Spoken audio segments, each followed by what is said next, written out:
Hello guys, welcome to my channel NexTutorial, and in today's video I will show you how to factory reset or hard reset your HTC Desire 530, model number HTCD160L as in Larry.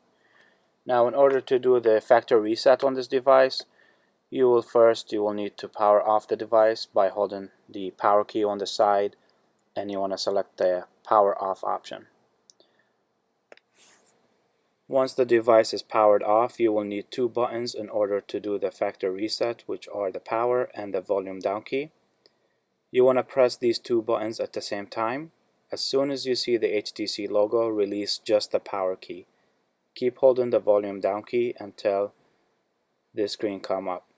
So what you'll need to do now, you want to navigate down to where it says Reboot to Bootloader. Then you want to press the power key.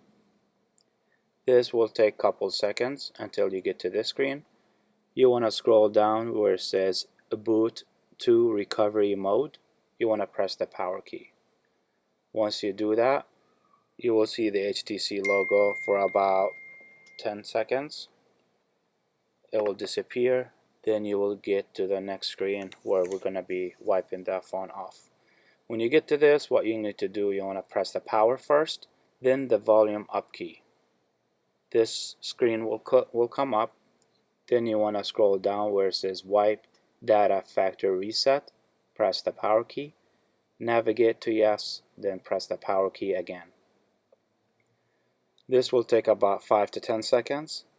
It's wiping everything off your device. Once it is done, we're going to do one more thing. Then your phone will be ready to go. When you get to this, you want to scroll down to Wipe Cache Partition. Press the power key. Then you want to scroll down to Yes, the power key again.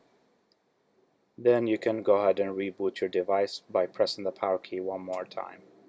This concludes our tutorial for today. If you found it helpful to you, don't forget to hit the like and subscribe my channel for more videos, and thank you guys for watching.